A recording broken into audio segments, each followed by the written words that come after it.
যাদের বাড়ি বেথুয়া ডহরিতে তারা কিন্তু এই ব্লগটা অবশ্যই পুরোটা দেখবে। ভাই আমি গিয়েছিলাম আজকে বেথুয়া ডহরিতে কিছু কাজের জন্য, মানে আমার 5টা কাজ ছিল যেটাকে আমাকে বেথুয়া ডহরি না গেলে হবে না। তো বেথুয়া ডহরি থেকেই আমি ওই কাজটা করতে পারবো, ওই জন্য আমি গাড়ি বের করে চলে গেলাম বেথুয়া ডহরি।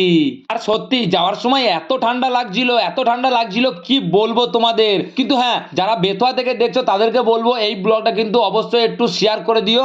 আর বেথুয়া বাজারটা আজকে আমি পুরোটা দেখিয়েছি। বেথুয়া বাজারে গিয়ে আমি অনেকটা গোল গোল গোল গোল ঘুরেছি, কারণ এমনই আমার সঙ্গে একটা কেস হয়ে গেছে, মানে আমি জানতাম না জিনিসটা কোথায় আছে। তো তোমরা সেটা বেথুয়াতে গেলেই জানতে পারবে যে জিনিসটা আমি কি খুঁজছিলাম আর কিসের জন্য আমাকে এত ঘুরতে হয়েছে। তো এখন আমি যাচ্ছি পাটকে বাড়ির দিকে, কারণ পাটকে বাড়িতে আগে আমাকে টাকা তুলতে হবে। তো পাটকে বাড়িতে আমাকে অবশ্যই দাঁড়াতে হবে। তো ওখানে আমি গিয়ে একটু দাঁড়িয়েছিলাম, তো তোমরা দেখতেই পাবে সামনে যে আমি ওখানে দেখতে পাচ্ছ পাটকে বাড়িতে কিরকম ভিড়। সত্যি ভাই প্রচুর ভিড়, আর এখানে প্রতিদিন বাজার লাগে। তো ফাইনালি আমি গাড়িটা এখানে দাঁড় করে দিলাম, আর এখানে হিরণদা চলে গেল এটিএম এ টাকা তুলতে। যতক্ষণ হিরণদা এটিএম এ টাকা তুলছে আমি ভাবলাম ততক্ষণ আমি তোমাদের ভিউটা পুরোটা দেখিয়ে দিই, যে এখানকার বাজারটা একটু দেখিয়ে দিই তোমাদের। বাজারটা তোমরা দেখতেই পাচ্ছ, চারিদিকেই সবজি সবজি সবজি বিক্রি হচ্ছে, আর লোক এসে এখান থেকে কিনে নিয়ে যাচ্ছে। মানে আমাদের আর বেথুয়া যাওয়ার দরকার পড়ে না, মোটামুটি বাজার এখানেই পাওয়া যায়। আর এখানে দেখতে পাচ্ছ আমার একটা ফ্যান চলে এসে হাত দেখিয়ে চলে গেল হাসতে হাসতে। তো বন্ধুরা ওটা আমার ফ্যান না, ওটা আমাদের গ্রামের জ্যাঠা। তো আমাদের গ্রামেরই, তো আমাকে চেনে কারণ আমার জ্যাঠাই হয় গ্রাম সম্পর্কে। আর এইটা হচ্ছে আমার বিগ ফ্যান, কারণ এই দাদু আমার ভিডিও দেখে। তো আমাকে বলছে ভাই তোমার বাড়ি কোথায় কি সবকিছু জিজ্ঞেস করলো, আমি বলে দিলাম আমার বাড়ি এখানে। বলছে ভাই তোমার ভিডিও আমি দেখি খুব ভালো লাগে। আর এখানে হিরণদা চলে এসছে। তো চলো ওখান থেকে আবার দুটো দাদু মানে দুই কাকা আমাকে হাত দেখালো। তো আমি এখানে আবার গাড়ি স্টার্ট করে আবার বেথুয়া পানে চলে গেলাম। কিন্তু গাড়িটা স্টার্ট করলাম আর গাড়িটা বন্ধ হয়ে গেল, দিয়ে আবার স্টার্ট করলাম আর তুরন্ত স্টার্ট হয়ে গেল। আর তারপরে আমরা বেথুয়া পানে রওনা হয়ে গেলাম। তো এখন দেখতেই পাচ্ছ আমরা বেথুয়া পানে যাচ্ছি, আর গাড়িটা কিন্তু স্পিডে চলছে না, ভিডিওটা ফাস্ট ফরওয়ার্ডে করা আছে। ওই জন্য হয়তো তোমাদের মনে হচ্ছে গাড়িটা স্পিডে, কারণ আমি চাই না যে তোমাদের টাইম লস হোক। ওই জন্য আমি ভিডিওটাকে ফাস্ট ফরওয়ার্ড করে দিয়েছি, মানে অল্প টাইমের মধ্যে যেন পুরো ভিডিওটা তোমরা দেখতে পাও, ওই জন্যই। আর এখন আমি চলে এসেছি সুপার বাজার, এটা সুপার বাজার বলে এখানে। সুপার বাজারের পরে রেল গেট। আর রেল গেটে ভাই যদি রেল গেট পরে যায় একবার, ভাই এইখানেই 1.5 ঘন্টা লেগে যাবে বেরোতে। কিন্তু আমাদের কপালে জোর ছিল যে আজকে রেল গেট পড়িনি, রেল গেট এখানে পড়িনি, দেখতেই পাচ্ছ ফাটক খোলা আছে। তো আমি তুরন্ত এখান থেকে বেরিয়ে গেলাম। ভাই কোনো গ্যারান্টি নেই কখন ট্রেন চলে আসবে, আর এখানে তোমার আমাকে দাঁড়িয়ে থাকতে হবে আধা ঘন্টা। এবার আমি উঠবো হাই রোডে। তো হাই রোডে ভাই রিস্ক নেওয়া যাবে না, হেলমেট তো পরতেই হবে। তো আমার হেলমেটটা আমি লাগিয়ে নিলাম, আর এখান থেকে আমি চলে গেলাম বেথুয়া। তো বেথুয়ায় আমি উঠে পড়েছি, তোমরা দেখতেই পাচ্ছ। তো প্রথম যাব আমি আমাদের ফ্রিজের যে বুস্টারটা ওটা খারাপ হয়ে গেছিল, ওটা আমি দিয়েছিলাম ঠিক করতে। তো ওই ফ্রিজের বুস্টারটা আজকে মনে হয় 15 দিন আগে দিয়ে এসেছিলাম। তো ওই ফ্রিজের বুস্টারটা ঠিক হয়েছে কি না প্রথম আমি যাব ওইটাকে আনতে। তো এইখান দিয়ে শর্টকাট হবে, ওই জন্য আমি ট্যাচুর মোড় দিয়ে না গিয়ে সাইড দিয়ে যে গলিটা আছে এই গলি দিয়ে চলে গেলাম। তাহলে এখান দিয়ে কি বলতো সুবিধা হবে, তাড়াতাড়ি পৌঁছে যাব।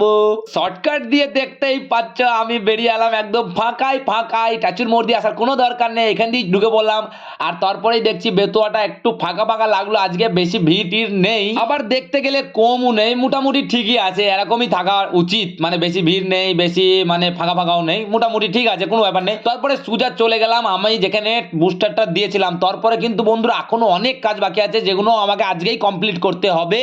যেখানে আমি বুস্টারটা দিয়েছিলাম সেই দোকানে চলে আসলাম, আর আমার কপালটা এতটাই ভালো ছিল কি ভাই বুস্টারটা ঠিক করেই ওরা রেখে দিয়েছিল। মানে ফোন করে বলেছিল কিন্তু ফোন করিনি, আমি নিজে থেকে গেছিলাম আর ওরা বুস্টারটা ঠিক করে রেখে দিয়েছিল। আমি গেলাম আর বললাম যে ঠিকঠাক আছে তো, কোনো অসুবিধা নেই। বললো কোনো অসুবিধা নেই, শীতকালে এখন নর্মালি চালাবো, বুস্টার লাগানোর কোনো দরকার নেই, তারপরে গরমকাল আসলে তখন বুস্টারটা লাগিয়ে চালিও। এখন তোমাদের ওখানে ভোল্টেজ কম বেশি হচ্ছে বলে একটু আওয়াজ করছে, কারণ বুস্টারটা খুব আওয়াজ করছিল গু করে। তারপরে এখানেই আমি একটা বন্ধুকে জিজ্ঞেস করলাম যে বন্ধু এখানে পশু হাসপাতাল কোথায়, কারণ আমার ঘরে যে তুতাটা আছে ওর পাখনাগুনা উড়ে যাচ্ছিল, তো আমি ওকে তো নিয়ে আসতে পারিনি গো। তো আমি দেখলাম ডাক্তারের কাছে বলে যদি ওষুধ পাওয়া যায়। তো ফাইনালি ও একটা অ্যাড্রেস দিল, আর হিরণদা বলছিল যে সামনেও একটা জায়গা আছে। তো সামনে আমরা গেলাম খোঁজ করতে, যে যদি সামনে পেয়ে যায়, হয়তো পেছনে গেলাম তখন হয়তো পেলাম না। তো সামনে এই দাদাকেও জিজ্ঞেস করলাম, এই দাদাও বললো আমি জানি না। তো ফাইনালি আবার একটু আগিয়ে গেলাম, আগিয়ে যাওয়ার পর আমি এখানে এক দাদা ভাইকে জিজ্ঞেস করলাম, এই দাদা বললো আমি জানি না কিন্তু আমি জিজ্ঞেস করে বলতে পারি তোমাকে। তো এই দাদা ভাই ওখানে জিজ্ঞেস করে আসলো, দিয়ে বললো তুমি পেছনেই যাও, পেছনে গিয়েই তুমি দেখতে পাবে। তো পেছনে আমি চলে গেলাম,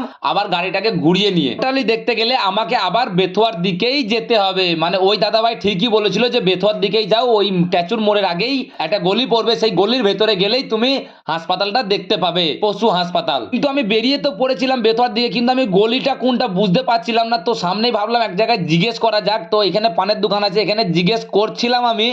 আর এখানেই দেখো একটা দাদা ভাই এসে আমাদের কাছে দাঁড়ালো। মানে কি বুঝতে পারছো বন্ধুরা, বলো তো কি জন্য দাঁড়িয়েছে? যখন দাদা এসে দাঁড়ালো আমি মনে করলাম হয়তো আমাকে কেলাবে, কিন্তু না না, দাদা তো আমাদের ভিডিও দেখে, দাদা আমাদের বিগ ফ্যান। তারপরে আমাদের সঙ্গে ফটো তুললো দাদা, আমিও খুব খুশি হলাম। তারপরে দাদাকে জিজ্ঞেস করলাম পশু হাসপাতাল কোথায়, দাদা বললো যে এই গলি দিয়ে যেতে পারো, সামনের গলি দিয়েও যেতে পারো। তারপরে দাদাকে থ্যাংক ইউ বলে আমরা সামনে পানে এগিয়ে গেলাম পশু হাসপাতালে যাওয়ার জন্য। তোমরা দেখতেই পাচ্ছ সামনে একটা গলি আছে, এই গলিতেই আমাকে ঢুকতে হবে। আমি আবার রাস্তাটা দেখে নিলাম। এখানেও এক দাদা ভাইকে জিজ্ঞেস করলাম কি আমি সঠিক গলিতে ঢুকেছি তো দাদা? দাদা বললো হ্যাঁ হ্যাঁ তুমি সঠিক গলিতে ঢুকেছো, একদম সুজা চলে যাও, সুজা গিয়ে ডাইনে বেঁকে যাবে, আর ডাইনে গিয়েই তুমি দেখতে পাবে পশু হাসপাতাল। কিন্তু আমি সুজা যাচ্ছিলাম কিন্তু বুঝতে পারছিলাম না। তারপরে এখানেও এক দাদা ভাই দাঁড়িয়ে ছিল, এই দাদা ভাইকেও একটু জিজ্ঞেস করলাম, দাদা ভাই ওখানে জিজ্ঞেস করে বললো এই দিকে যেতে হবে। তারপর আমরা বাঁয়ে মুড়ে গেলাম, আর বাঁয়ে মুড়ে যাওয়ার পরে আমি হাসপাতালটা দেখতে পেলাম। মানে এটা হাসপাতাল না, হাসপাতাল আছে সাইডে। তো আমি এখানেই প্রথম ঢুকে বললাম, কারণ আমি তো জানতাম না। তারপরে দুই দাদা ভাইয়ের সঙ্গে আমি কথা বলছিলাম যে দাদা ভাই আমার পশুটার একটু অসুবিধা আছে, পাখনাগুলো উঠে যাচ্ছে, তো আমার ওষুধ লাগবে, তো কোথায় দেখাবো? ভাইরা বললো সাইডে একটা রাস্তা আছে, ওই রাস্তা দিয়ে তোমরা চলে যাও, তারপরেই তোমরা পেয়ে যাবে। কিন্তু আমি জানতাম না, আমার কপালটা এতই ভালো, এই যে দাদাটা লেখালেখি করছে এই দাদাটা হচ্ছে ডাক্তার। তো এই দাদাটা বললো আমি একটা ওষুধ লিখে দিচ্ছি, এই ওষুধটা তুমি খাওয়াবে, তাহলে দেখবে তোমার পাখির পাখনা আবার ফিরে আসবে। তো সত্যি কথা বলতে ভাই, প্রথম কিন্তু আমি ওই দাদা ভাইকে না ড্রাইভার ভেবেছিলাম, কিন্তু ড্রাইভার তো নয়, উনিই ডাক্তার। যাক আমার খুব উপকারী হলো, আমাকে ওষুধটা লিখে দিল। আর এরকম লোক খুবই কম পাওয়া যায় যে অন্যের হেল্প করে, তো আমার দাদা ভাই খুব হেল্প করলো। আমি তো থ্যাংক ইউ জানিয়ে আসলাম দাদা ভাইকে। আর তারপরে আমরা সামনে বানে যাচ্ছিলাম, তো আমরা ভাবছিলাম এখানে আবার মেডিকেল কোথায় আছে। দাদা বললো যে আজকে তো হাসপাতাল টাইম হয়ে গেছে, তো বন্ধ হয়ে গেছে, তো তুমি এই ওষুধটা মেডিকেল থেকে নিয়ে নেবে। তো আমি সামনে যাচ্ছি কিন্তু মেডিকেল পাচ্ছিলাম না। এখানে একবার জিজ্ঞেস করলাম, কিন্তু এখানেও বললো আগে যাও, আগে গিয়েই তুমি মেডিকেল পাবে। তো সামনে আমরা যেতেই যাচ্ছি কিন্তু সামনেই আছে মেডিকেল। তো আমরা কনফিউজ হচ্ছিলাম, কারণ আমরা প্রথম দিন যাচ্ছিলাম আর এখানে পুজো হচ্ছে, দেখতেই পাচ্ছ বন্ধুরা। তো এখানে ফাইনালি আমরা একটু দাঁড়ালাম, দাঁড়ানোর পর দু একজনকে জিজ্ঞেস করলাম, তবুও আমরা বুঝতে পারছিলাম। তুই বললো, একজনে বললো যে সামনে আছে, তো আমরা সামনে চলে গেলাম। সামনে গিয়েই দেখছি ভাই মেডিকেল একটা বন্ধ আর একটা খোলা আছে। খোলা মেডিকেল দেখে আমার মনে অনেকটা শান্তি পেলাম যে হ্যাঁ চলো, আমার যে কাজটার জন্য এসেছিলাম সেই কাজটা তো অবশ্যই হবে। তো ফাইনালি আমি ওষুধটা দেখালাম, কিন্তু এখনো মাথায় ছিল যে ওষুধটা পাবো কি পাবো না। তারপরে দাদা ভাই বললো হ্যাঁ এই ওষুধটা তো আমাদের দোকানে আগে থেকেই রাখা আছে, তোমাকে আমি এক্ষুনি দিচ্ছি। আমি তো এই কথাটা শুনে খুবই খুশি হলাম। আর ওষুধটার দাম নিয়েছে উনি 175 টাকা এরকম কিছু নিল। এই ওষুধটাকে মানে দিনে 5 বার 5 ফুটা করে, মানে দিনে 5 বার না, দিনে 1 বার 5 ফুটা করে খাওয়ালেই আমার পাখিটা ঠিক হয়ে যাবে। তো আমি খুব খুশি হলাম, দাদাকে পেমেন্ট করে দিলাম। আর দেন দাদা পেমেন্টটা বাপস দিল। তারপরে আমরা চলে এলাম। তো নেওয়ার পর দাদা ভাইকে আমি পেমেন্টটা দিয়ে দিলাম, দেখতেই পাচ্ছ। আর দাদা ভাই এবার পেমেন্টটা আমাকে ফেরত দেবে, আর তারপরেই আমি এখান থেকে চলে যাব। আর আমার এখনো অনেকটা কাজ আছে ভাই, এখনো অনেক কাজ আছে। কালকে 26 জানুয়ারি, তো তোমরা সবাই, আরে দেখো এই ওষুধটা দিয়েছে তোমরা দেখতে পাচ্ছ, আর এটা করে খাওয়াতে হবে। তারপর আমি গাড়িটা ঘুরিয়ে এই দিক মানে যাচ্ছিলাম। তারপর আমাকে 26 জানুয়ারির জন্য ঝান্ডা কিনতে হবে, কারণ একটা ফটো তো আপলোড দিতে হবে। কিন্তু 26 জানুয়ারির জন্য ঝান্ডা মান্ডা কোথায় পাবো সেটা আমি জানতাম না। তারপরে যেতে যেতে আমার নজরে পড়ে গেছে ভাই এখানেই আছে ঝান্ডার দোকান। এখানে গাড়িটা আমি সাইডে পার্ক করে দিয়ে আমি চলে গেলাম ঝান্ডার দোকানে ঝান্ডা নিতে, মানে পতাকা। তো পতাকা তো আমাকে কিনতেই হবে। তো আমি চলে গেলাম ফাইনালি পতাকার দোকানে। আর এখানে দেখতেই পাচ্ছ অনেক রকম পতাকা আছে, মানে আমি যেগুলো নেবো সেইগুলোই আছে এখানে। আর আমি নিয়েছি সব থেকে বড়টা, কিন্তু এটার দাম অনেকটাই বেশি ছিল, 170 টাকা দাম বলছিল দাদা ভাই। কিন্তু দাদা ভাই আমাকে মানে আমার ভিডিও দেখে, তো দাদা ভাই বললো ঠিক আছে তোমাকে 150 টাকায় আমি অবশ্যই দিয়ে দেবো। তো দাদা ভাই 150 টাকায় দিয়ে দিল। আর আমাকে আমার দুটো ছোট ছোটও লাগবে, তো দুটো ছোট ছোট আমাকে দেখাচ্ছিল ভেতর থেকে, দেখো এইগুনা, কিন্তু আমি ওগুলো নেবো না। মানে ঘরে তো বাবু আছে, মানে ভাইপো, তো ওকেও তো একটা দিতে হবে, ও একটু নিয়ে ঘুরবে, আনন্দ হবে। তো ওই জন্য আমি বলছিলাম যে ছোটগুলোও আমাকে দেখাও। তো ছোটগুলোও দেখাচ্ছিল আমাকে। তারপরে দাদা ভাই ভেতরে যাওয়ার পর ভেতরে গিয়ে আমাকে বলছে ঠিক আছে আমি ভেতর থেকে তোমাকে দেখাচ্ছি, তুমি দেখো কোনগুনা তুমি বলছো। তো ওই দেখো দাদা ভাই দেখাচ্ছে একটা একটা করে দেখাচ্ছে যে দেখো এইগুনা বললাম না না এগুনা নয় এগুনা নয়, ভাই একটা একটা করে দেখাচ্ছে ওই দেখো। তারপরে ফাইনালি আমি পেলাম, কিন্তু যেটা আমি নেব সেটা পাইনি, আমি অন্যরকম পেয়েছি, একদিকে আলাদা একদিকে আলাদা, মানে দুদিকেই দু রকম আছে। তো আমি বললাম চলো ঠিক আছে ওইগুনাই দাও, আর কি করা যাবে। তো ফাইনালি আমি পেয়ে গেছি, দেখতেই পাচ্ছ দেখো এইগুনা আমাকে দিল দাদা ভাই। তো এইগুলো আবার দুটো নিয়ে নিলাম। আমার আরো অনেক জিনিস নেওয়ার ইচ্ছা হচ্ছিল কিন্তু নিতে পারছিলাম না, ভাবছিলাম নেব কি নেব না।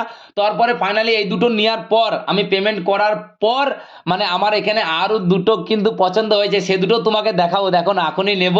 তারপরে আমি দাদা ভাইকে এই সেলেটের জন্য জিজ্ঞেস করছিলাম, সেলেট তো এখানে পেলাম না ভাইপোর জন্য, সেলেট বললো নেই। তো ফাইনালি আমি পেমেন্ট করে দিয়ে আসছিলাম। তারপর আমার ইচ্ছা হলো যে আমি এই যে কাঁধের ওপর দিয়ে থাকে এগুলোর নামটা আমি জানি না, তো আমি ভাবলাম এগুলোও দুটো নিয়ে যায়। তারপরে দাদা ভাই আমাকে নিজে এসে বললো ঠিক আছে দাও, আমি ভালো দুটো তোমাকে বেচে এখানে দিকে দিই। এগুলোর বেশি দাম নাই, এগুলোর দাম হচ্ছে 20 টাকা করে, আর যে ছোট ছোট নিলাম ওগুলো হচ্ছে 5 টাকা করে 10 টাকা, আর এইগুলো 20 টাকা করে তোমার 40 টাকা। তো এইগুলো নিয়ে নিলাম, আর দাদা ভাই বললো যে ঠিক আছে আমি তোমার চ্যানেল অবশ্যই দেখি আর আমি অবশ্যই ভিডিওটা দেখতে চাই। আমি বললাম ঠিক আছে দেখে নিও, কোনো ব্যাপার নেই। তো তারপর আমি পতাকা নিয়ে আমার গাড়ির কাছে চলে যাচ্ছি, এইবার গাড়ি স্টার্ট দিয়ে বাড়ি যাব। কিন্তু বাড়ি যাওয়ার আগে ভাই এখনো অনেক কাজ আছে, মানে এখনো দুটো কাজ, দুটো নয় হ্যাঁ এখনো দুটো কাজ বাকি আছে আমার। তো তোমরা দেখতে থাকো, আর হ্যাঁ যারা এখনো লাইক করোনি এই ব্লগটাকে অবশ্যই এই ভিডিওটাকে লাইক করে দিও। তারপরে এখানে দাদার শর্টকাটে দাদা মানে এখান থেকে রাস্তা পার হয়ে গেল, আর আমি গাড়িটা নিয়ে এখান থেকে চলে গেলাম। দাদা এখান থেকে বললো আমি আর যাবো না, তুই গাড়িটা নিয়ে ঘুরিয়ে আয়, আমি এখান থেকে পার হয়ে যাই। তো দাদা পার হচ্ছে, তারপর দাদাকে বসিয়ে নিলাম, এবার আমি যাচ্ছি বেথুয়া পানে। হ্যাঁ বন্ধুরা 26 জানুয়ারির জন্য কে কে মানে পতাকা কিনে নিয়েছো অবশ্যই জানাবে, কিন্তু যে কালকের জন্য পতাকা কিনেছো আমাদের কমেন্টে অবশ্যই জানাবে যে ভাই আমি নিয়েছি আমি নিয়েছি আমি নিয়েছি।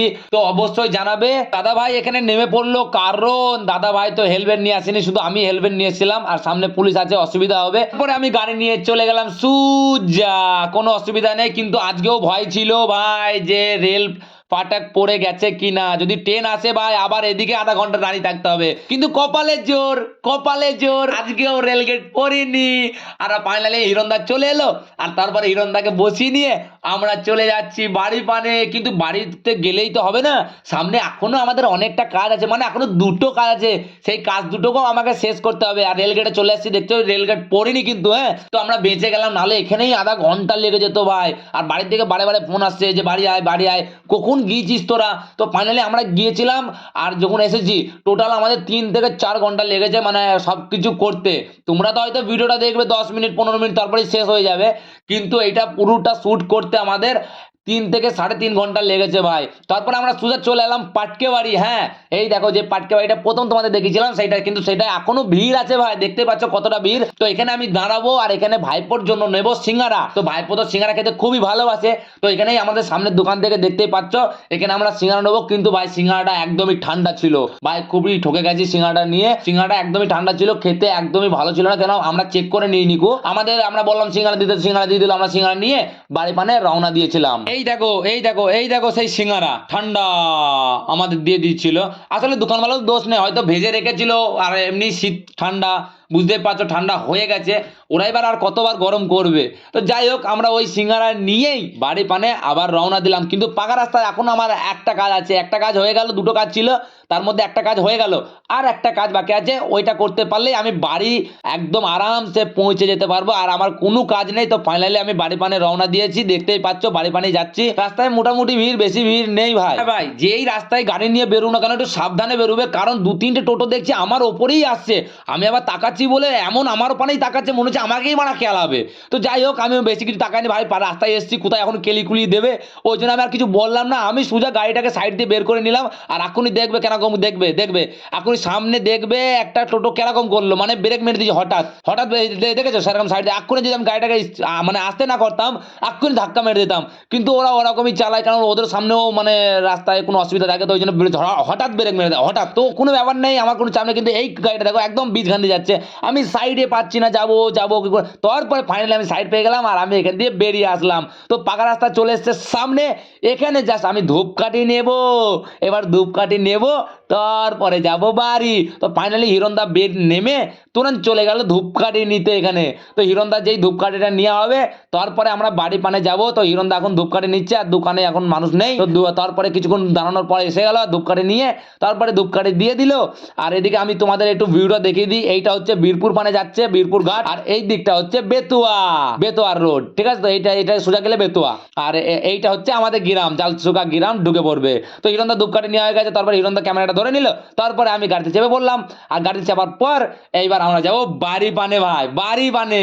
ও বাড়িতে ফিরলে কি মজাই লাগে। তারপরে গাড়িটা আমি স্টার্ট করে দিলাম আর তারপরে বাড়ি পানে ছুটছি এবার গাড়ি নিয়ে স্পিডে।